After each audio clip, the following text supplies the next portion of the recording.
লাউ এমন একটা সবজি যা অনেকের কাছে খুবই প্রিয় খাবার। আসসালামু আলাইকুম। আজকে রান্না করব চিংড়ি মাছ দিয়ে লাউ। প্রথমে লাউটাকে খোসা সহ ধুয়ে নিতে হবে, তারপর পিস পিস করে কেটে নিতে হবে। একটা পাতিলে পরিমাণ মতো তেল বসিয়ে দিয়ে সাথে তেজপাতা এবং লং দিতে হবে। কিছুক্ষণ নাড়াচাড়া করবেন। এরপরে আদা বাটা এবং রসুন বাটা দিতে হবে। আর একটু নাড়াচাড়া করে নেবেন। বাচ্চারা লাউ সবজি তার তেমন খেতে চায় না। লাউয়ে প্রচুর পরিমাণ পানি আছে, এতে ফাইবার, ভিটামিন ও গুরুত্বপূর্ণ খনিজ উপাদান আছে। বাচ্চাদের যেভাবে হোক লাউটা খাওয়াতে হবে। চিংড়ি মাছটা অ্যাড করে নিলাম, একটু নাড়াচাড়া করলাম। লাউয়ে আরও অসাধারণ কিছু উপকারিতা আছে, যেমন ক্যালোরি কম। ক্যালোরি খাবার হিসেবে লাউ আদর্শ খাবার। লাউয়ে 96% পানি থাকে। উচ্চমাত্রা ডায়াবেটিস ফাইবার থাকে। 100 গ্রাম লাউয়ে 15% ক্যালোরি থাকে। 0.1 গ্রাম ফ্যাট থাকে। এরপর আমি মূল উপকরণে চলে আসলাম। প্রথমে আমি স্বাদ মতো লবণটা অ্যাড করে নিলাম। আমি মিথিলিদিকে এই লাউটা ভাতের মধ্যে মেখে খাওয়াই।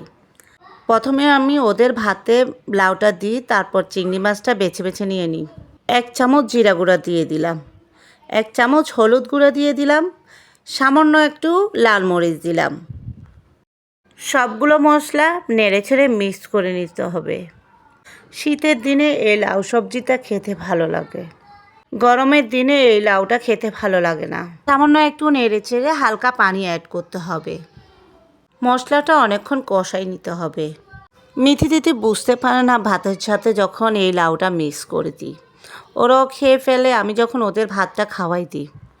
লাউয়ে প্রচুর পরিমাণ ভিটামিন থাকার কারণে লাউটা খেতে হবে।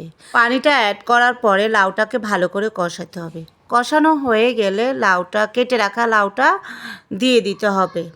লাউটা দেওয়ার পরে উপর দিয়ে একটা ঢাকনা দিয়ে দিতে হবে। নিচে দিয়ে যখন নরম হয়ে আসবে তাহলে লাউটা পরে আস্তে আস্তে ভিতরে ঢুকে যাবে। লাউয়ে প্রচুর পরিমাণ পানি থাকায় রান্না করার সময় পানি দিতে হয় না।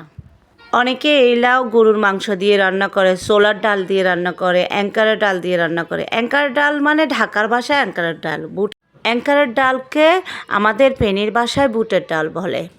এই তো দেখেন লাউ থেকে প্রচুর পানি বেরিয়ে আসছে।